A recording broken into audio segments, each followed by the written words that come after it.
listeners. Seanorama here, just doing a solo session of this episode. Got a couple things in the works that are going to be coming up real soon. Got a real big surprise in about a couple of weeks. I want to tell you guys about. It's really cool stuff. So, but we're not there yet. Today I want to talk about Titans, the TV show, and I guess on the CW or WB or whatever that network's called. We were watching it on Netflix, and was really excited to see the show, and I didn't think we were going to get the opportunity till Netflix suddenly said, "Hey, we're getting the show." And I was counting the days until we got it. So the wife and I watched it over a span of several days, and wow, did I really like it. It really tickled my inner comic book geek. Now, to give you a little bit of background on this, as a kid from the 80s, I was a kid in the 80s, I definitely read the new Teen Titans comic book under Marv Wolfman and Jorge Perez. Now, as a kid collecting comics, it was very difficult to collect all the issues because you'd have to go to your local corner store, hope they actually carried the comic, and be diligent about going and picking the comic up. And that's if someone else didn't buy it. So I think all in all it was a 100-issue run, and I probably had about 10 issues of that run. But in later years I went to the nickel bins or the quarter bins or the dollar bins, and tried to fill in the holes in my collection. And I think I got up to 30 issues or something. I was actually going to pull out the old box and see where I ended up.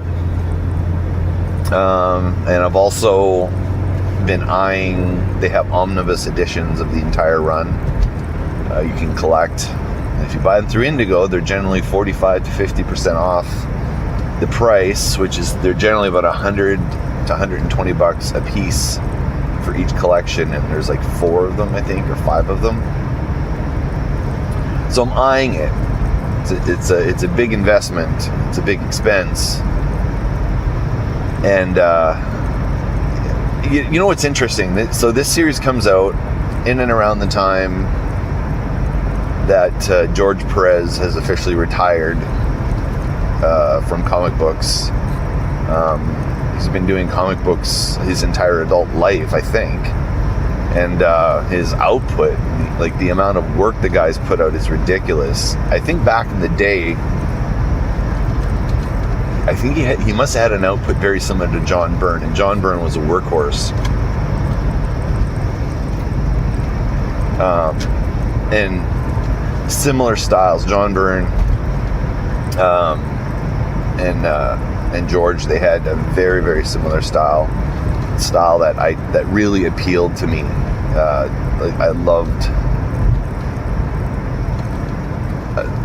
I loved how they, I don't know, I just liked their line work. It was everything perfect for what I liked. So Jorge Perez retires. I finally get to see Titans. And I had after watching the show, I had an inkling to see if I could pick up either some trades or something.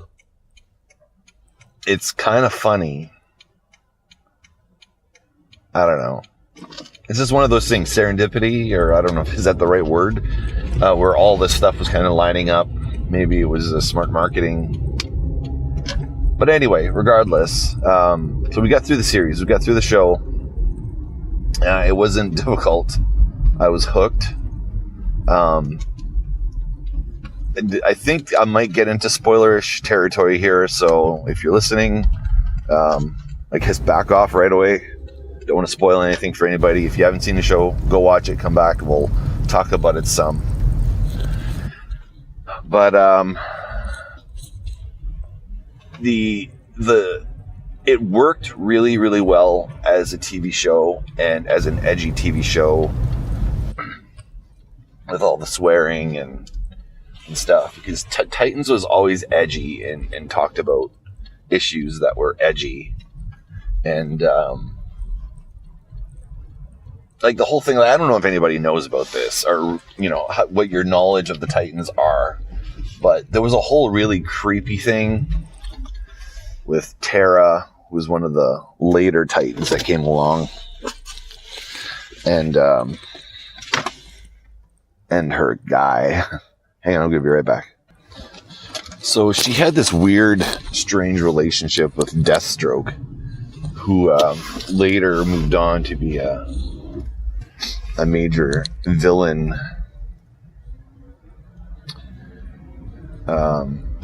Moved on to be a major villain for DC in general. He kind of had some equivalency to Deadpool, I guess, in some extent. He was an assassin with a perfect eye, perfect aim.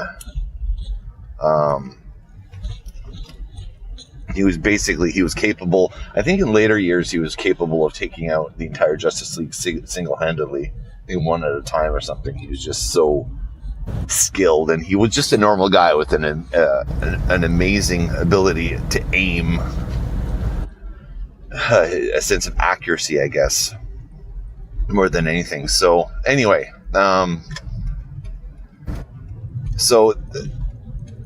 was an edgy relationship within the comics. That whole thing, he kind of looked after her. He spoilers if you haven't read the comic books. I'm not going to spoil it. She had a weird relationship with that guy. So,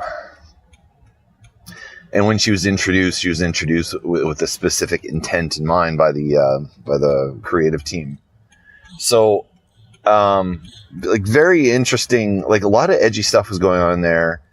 The concept of the Teen Titans, the original Teen Titans before they became the new Teen Titans, was one of, it's a sidekick book. It's all the sidekicks together. And it's kind of played up in later years that, they kind of put them all together under the leadership of an established DC hero to kind of keep tabs on them, because they're going to keep trying to fight crime and doing things like that. But I mean, they are still young teenagers, and you can't be doing stuff like that. Like, there's also at the time edgy relationship between Dick Grayson, Robin, or later become Nightwing, and Corey Ander, who was the alien on the team. So that was edgy at the time, because they were having a sexual relationship. Oh my God, people do that. So it pushed the envelope at the time. I really enjoyed it as a kid, reading this and rereading it into my 20s. And it's one of those things, even though I only had like probably 30 issues, I'd go back and reread it like over and over and over again.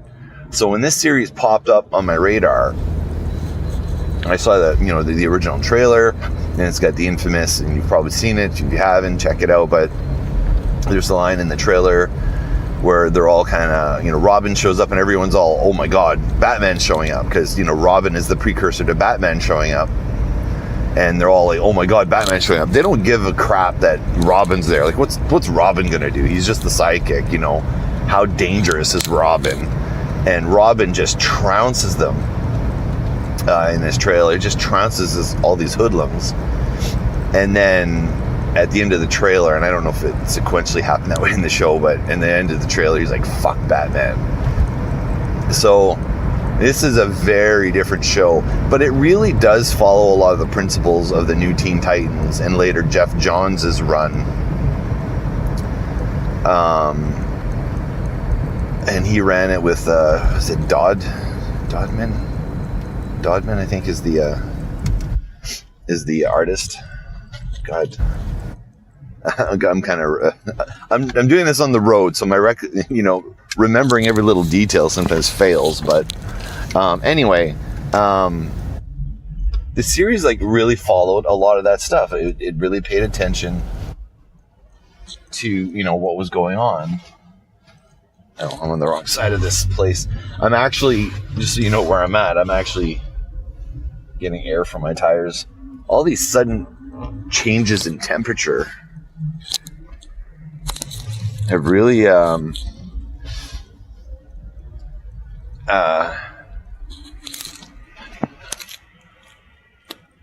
there it is. I'm trying to find the air pump to pump air into my tires. I got one tire that's really low. Hope it's not a...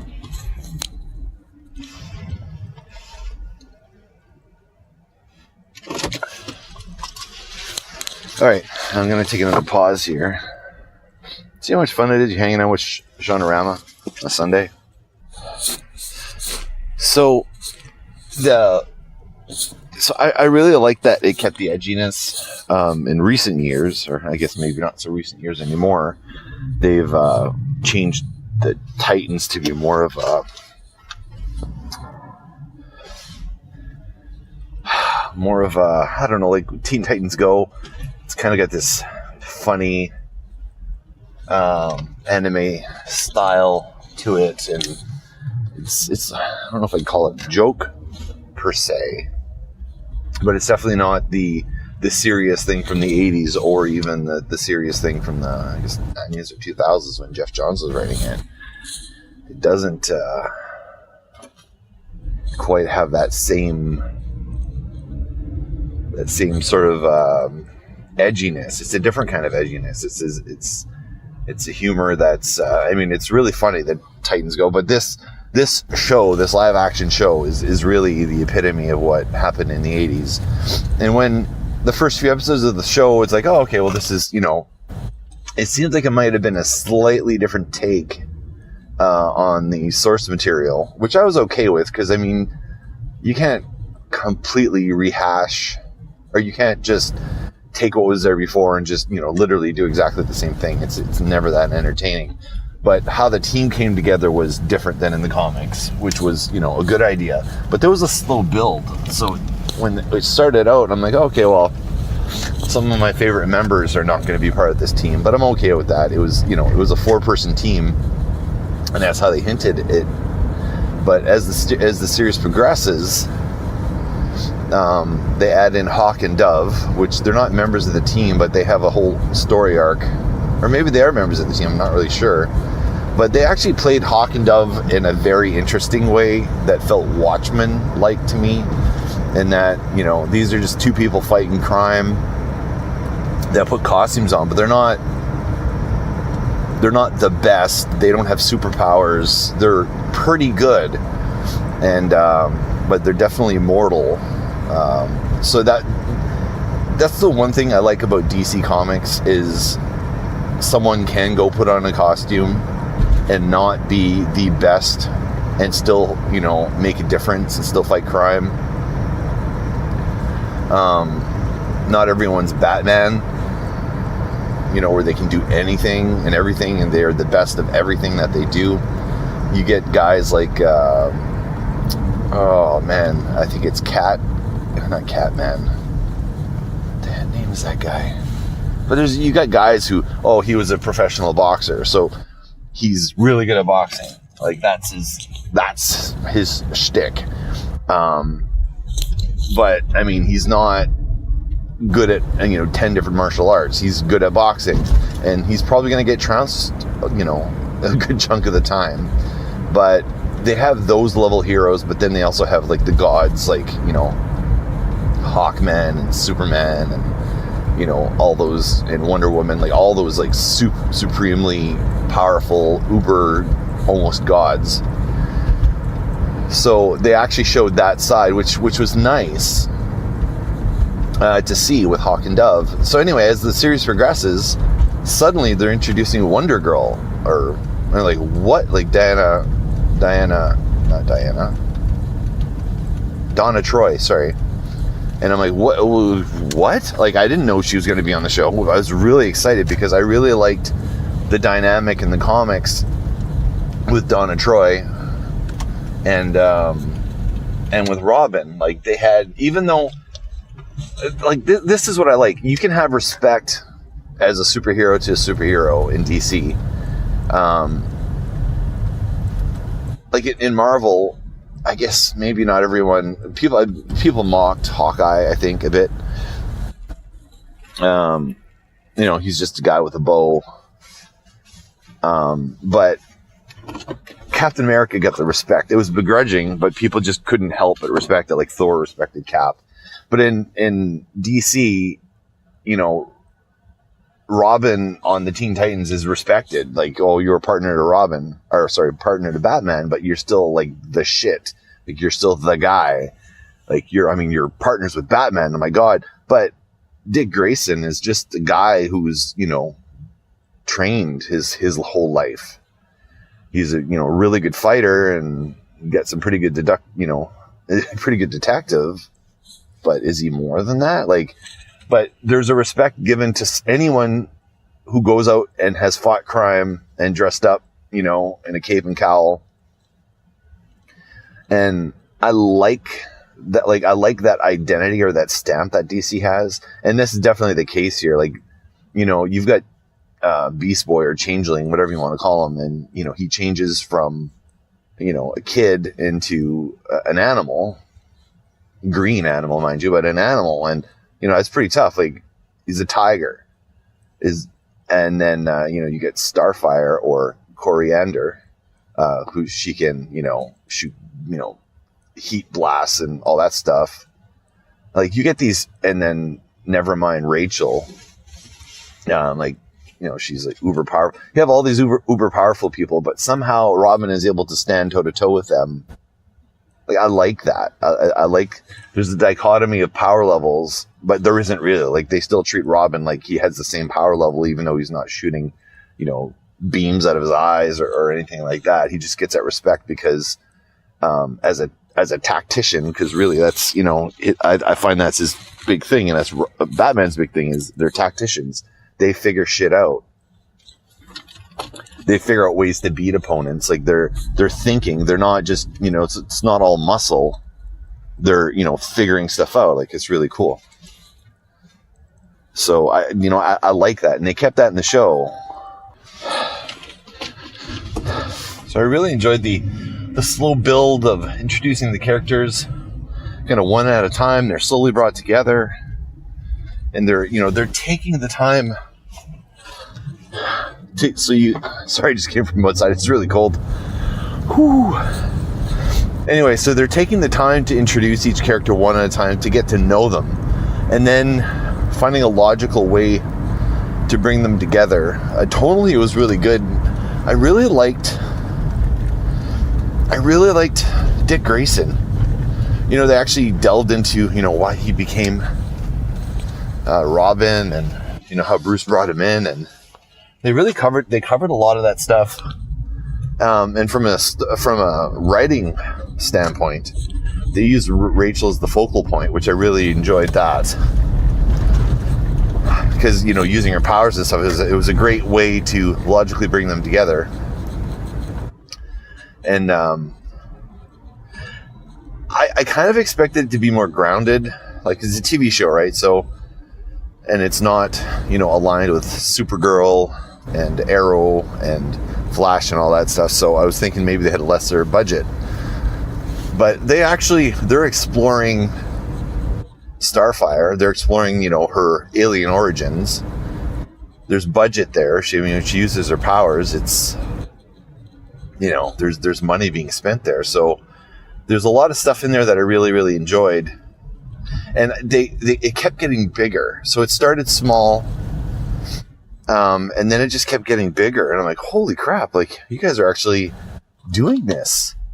And the further in it got, the closer it got to, I don't know if tone is the right word, but the heart of what the new Teen Titans was that Wolfman and Perez gave us in the 80s. I mean, this show's really good. I was really kind of astonished that we were going to get the things it gave us. And then when Donna Troy was introduced, I'm like, what the heck? Like, for real? Like, we're actually going to do this? I don't know, it was cool, but, to see that she was on, like, that she's, you know, her and Robin are on par, and she's kind of mocking Robin, like this, you know, not rivalry, but I don't know, it was cool. Like, they really, you know,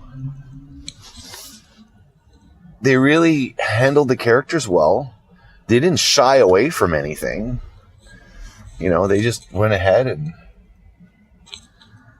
you know, they looked after things. They looked after the characters. They really did. They wanted to make sure that, you know, the characters were looked after properly. And man, like, the funny thing is, I mean, I really like Flash, and I really like Supergirl. I'm kind of working through those series now that they have them on Netflix.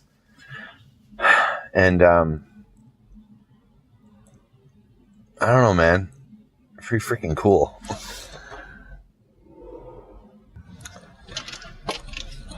So I think overall, the way the show progressed, the way they introduced the characters, the way the storyline flowed was natural.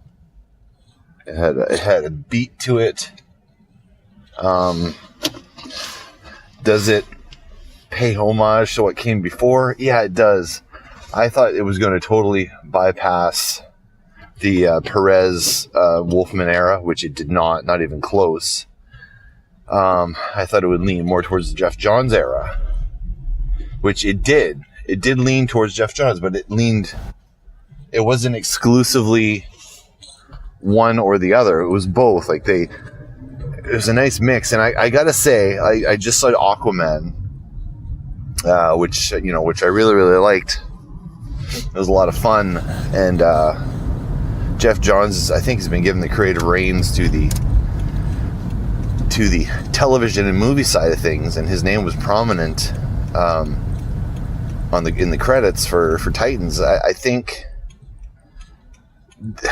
they may have found their Kevin Feige in Geoff Johns. I mean, the guy loves what he's doing. So on the tails of that, on how much I really enjoyed this, I've put a order in for the Titans Omnibus.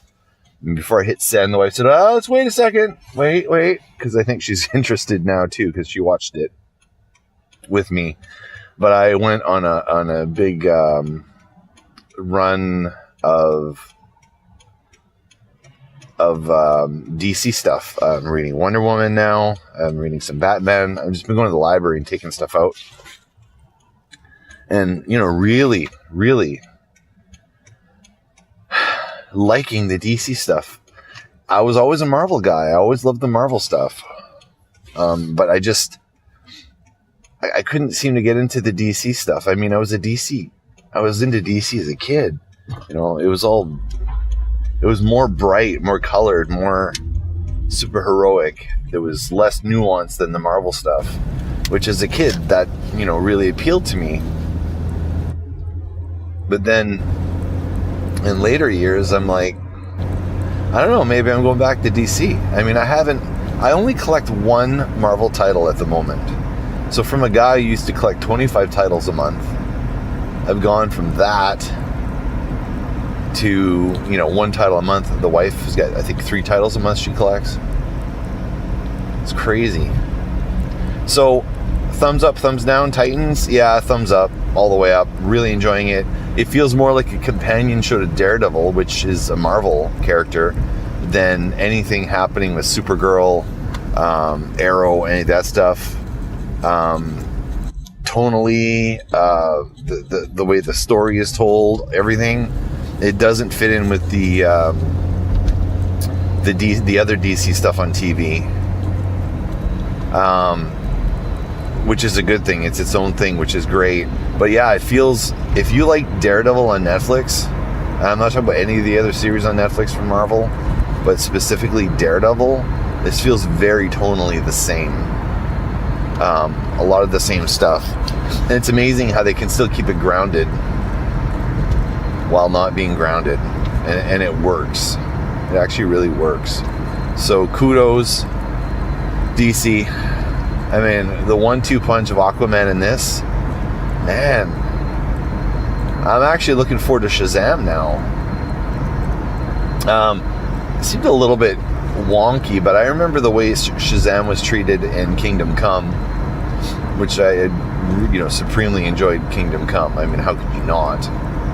If you haven't checked it out, you should go check out Kingdom Come. It's quite good. It's one of those, you must buy this graphic novel, and it was an Alex Ross work, so I'm like, yeah, okay, I'm in. Anyway, reignited with DC, and so when you really turned on by something like this, you find yourself the news that you're trolling is a little bit different, and because I read a lot of comic book headlines. I don't really know what's going on in Marvel right now. I collect one title, and like I said, that's it. So I don't really know what's going on. But I've been reading the stuff I've been pulling from the library has been related to the new 52, and I don't know, it was called Rebirth or something, where they made a link. This is one of the hardcovers I took out of the library. What the hell, Doomsday Clock? Anyway, basically the big reveal at the end is that the Watchmen, specifically Dr. Manhattan, so Dr. Manhattan, he was the big blue guy from the Watchmen, he's got some sort of weird plan, and he's actually folded a piece of time out, and it's screwing up with the DC universe. So now I'm like, the